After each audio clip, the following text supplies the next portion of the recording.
Et coucou les petits, les grands et même les non-scientifiques. On attaque notre troisième chapitre d'électricité dans le thème le futur des énergies et on va s'intéresser au transport électrique. Et dans cette première activité, on va parler de la petite guerre entre Edison et Tesla. À la fin de cette activité, vous devrez tout savoir sur l'effet Joule, l'énergie électrique perdue pendant le transport, dissipée sous forme de chaleur dans l'environnement, l'utilisation des lignes haute tension pour limiter les pertes de cet effet Joule. Il faut avoir tout compris d'ici la fin de la séance. Ensuite, il faudra que vous sachiez faire un schéma d'un circuit électrique qui modélise une ligne haute tension. On en a un dans l'activité et vous n'avez qu'à le compléter. Et puis, on va utiliser la formule P égale U fois I plus une autre rappel du collège aussi U égale R fois I pour identifier l'influence des grandeurs sur l'effet Joule. Allez, c'est parti. Pour ceux qui ne l'ont pas encore fait, il faut avoir téléchargé le PDF de l'activité sur le NT. En lisant les documents, vous comprenez qu'il faut déjà commencer par regarder la suite de la vidéo sur l'électricité que nous avions déjà utilisée dans une activité précédente. Cette fois-ci, vous devez regarder de la minute 30 jusqu'à la minute 41. Mettez sur pause et allez-y. Vous l'avez bien compris, fin du 19e siècle, une petite guerre a fait rage entre Thomas Edison et Nikola Tesla. C'est ce qui vous était présenté dans la partie de la vidéo qui était à regarder. On va maintenant répondre aux questions. Première question, quel type de centrale préconise Thomas Edison?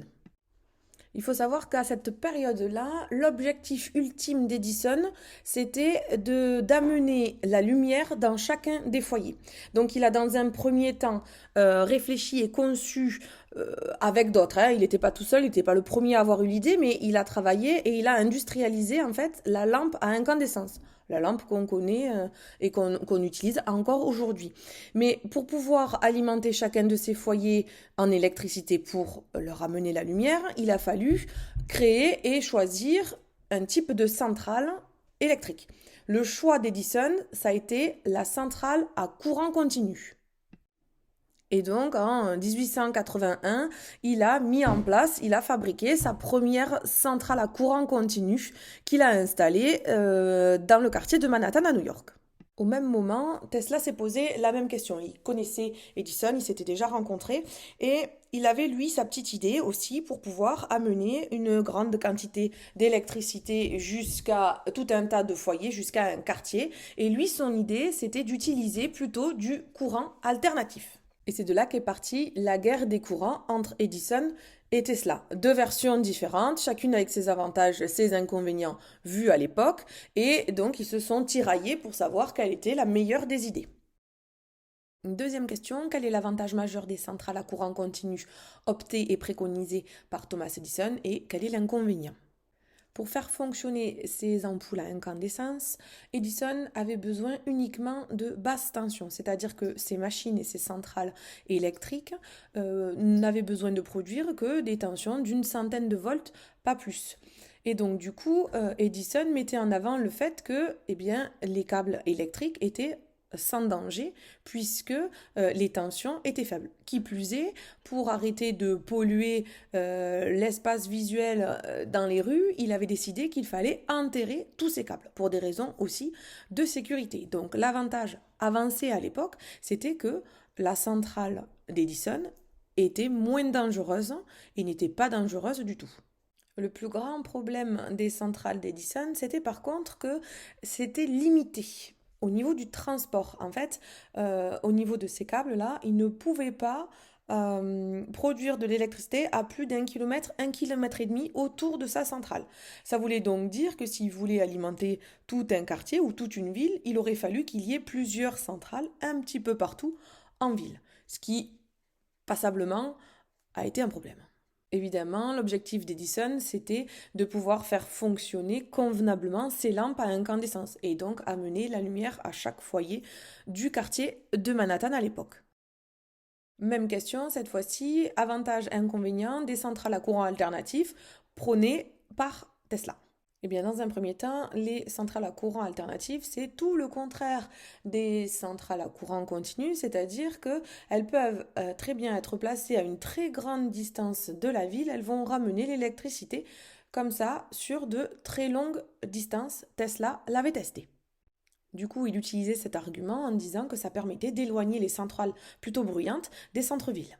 L'inconvénient qui était mis en avant par la bande à Edison à l'époque, c'était que ces centrales, eh bien, elles vont produire des courants électriques qui vont avoir des tensions beaucoup plus importantes, hein, puisque lui, Edison, il n'utilise que des basses tensions, et donc il disait qu'il y avait des risques matériels et humains bien plus grands avec les centrales à courant alternatif préconisées par Tesla. À cette époque-là, on avait deux types de lampes. Il y avait les lampes à incandescence que venait d'industrialiser Thomas Edison, et puis on avait parallèlement à ça des lampes à arc d'éclairage public qui, elles, nécessitaient des tensions élevées.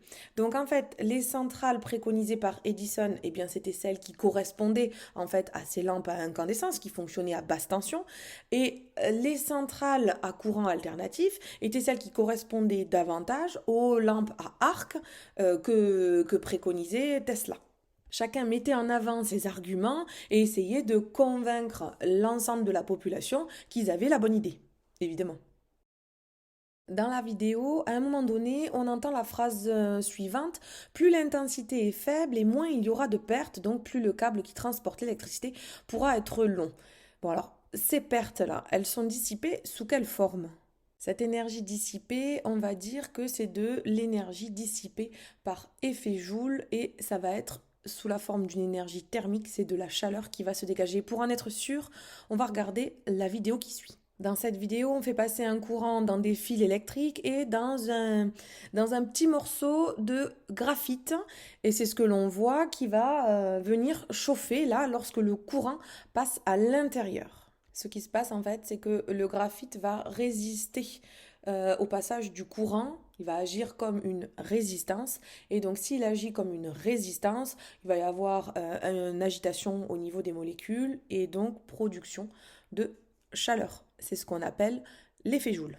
Cet effet Joule, il a lieu dès qu'un courant traverse un conducteur ohmique, donc une résistance ou quelque chose qui s'apparente à une résistance ou qui possède une résistance interne. D'après la phrase qu'on a entendue dans la vidéo qui était réécrite précédemment, plus l'intensité sera faible et moins il y aura de pertes. Du coup, l'objectif, c'est de diminuer l'intensité pour faire le moins de pertes possible. Il faut diminuer l'intensité, mais il faut quand même pas perdre la puissance. Ben pour cela, il va suffire de jouer sur la valeur de la tension, puisque on se rappelle de la formule P égale U fois I. Dans ce cas-là, si on veut avoir une puissance équivalente, il suffit d'augmenter la tension pour faire diminuer l'intensité.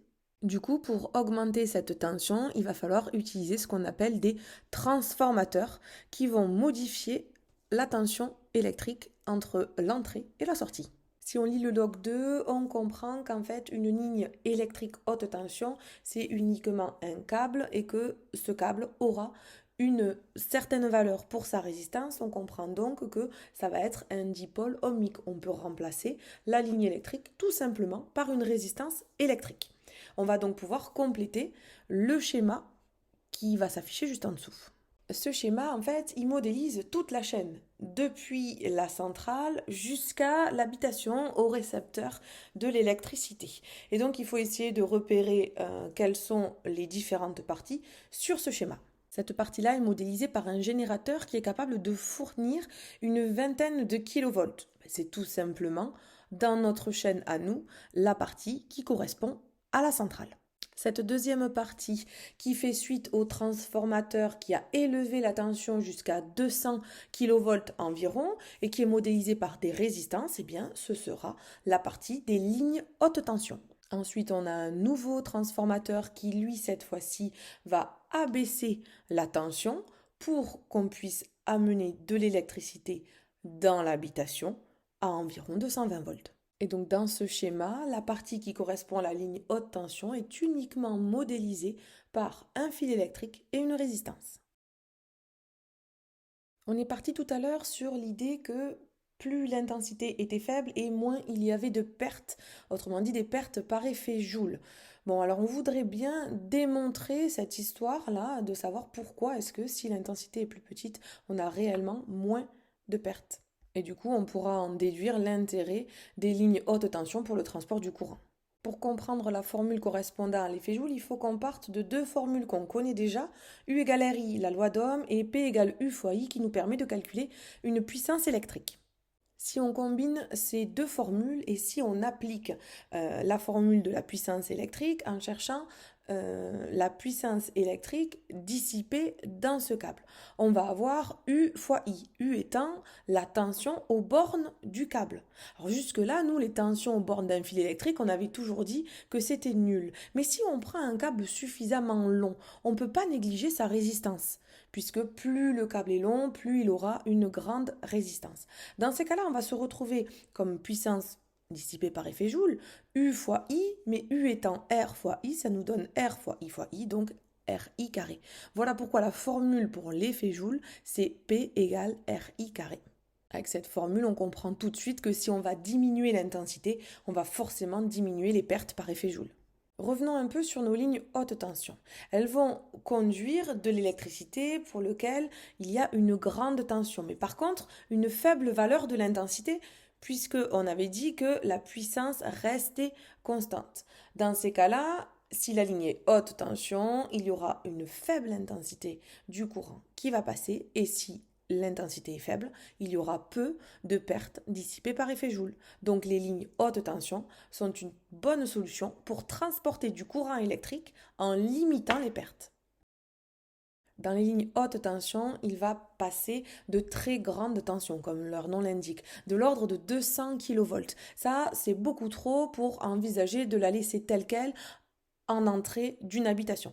Donc c'est ce qu'on avait vu tout à l'heure, il va falloir de nouveau placer un transformateur qui, cette fois-ci en bout de ligne, va diminuer, abaisser la tension avant que la tension puisse rentrer dans l'habitation.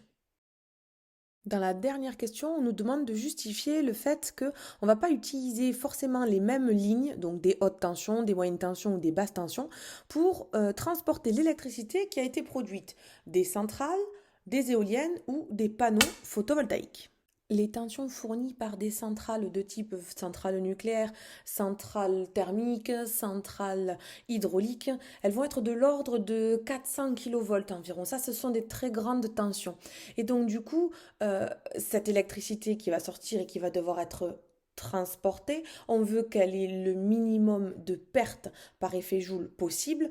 Et puis, la tension est déjà haute, donc on va utiliser des lignes haute tension pour la transporter, voire même des lignes très haute tension qui vont pouvoir supporter ces tensions-là tout en limitant les pertes. Au niveau des éoliennes, du coup, la tension fournie par une éolienne, ça va plutôt être de l'ordre de 500-700 volts. Dans ces cas-là, on n'a pas nécessité d'utiliser des lignes à haute tension ou à très haute tension pour transporter ce type d'électricité. De plus, le transport sera moins loin. En fait, on ne va pas avoir la même distance qui sépare nos éoliennes de nos grosses centrales électriques. Donc, on n'a pas besoin d'utiliser des lignes haute tension. On n'aura pas forcément la nécessité de convertir cette tension, de la transformer en très haute tension ou en haute tension pour la transporter, vu qu'on va aller beaucoup moins loin. Et concernant les panneaux photovoltaïques, ils vont produire des tensions électriques de l'ordre d'une vingtaine de volts. Donc on ne va pas utiliser des lignes haute tension pour les transporter, pour la simple et bonne raison que ces panneaux photovoltaïques, soit ils sont directement sur le toit de la maison, soit ils sont situés dans une mini-centrale photovoltaïque qui est à proximité. Donc aucune nécessité d'utiliser des lignes haute tension ou même des lignes moyenne tension pour transporter cette électricité-là. Voilà pourquoi il existe différents types de lignes qui vont être utilisées dans les différentes situations de production d'électricité. Bon, si on fait le point sur la séance, vous savez tout sur l'effet Joule, tout ce qui est à savoir, plus ou moins. Vous savez aussi comment on représente électriquement parlant une ligne haute tension. Et vous savez comment faire pour minimiser l'effet Joule, à savoir on va passer par la haute tension. Il ne vous reste plus qu'à faire deux exercices qui sont notés dans le PDF de l'activité avec la correction en dessous. À vous de jouer. Et on se retrouve en présentiel la semaine prochaine pour continuer ce chapitre.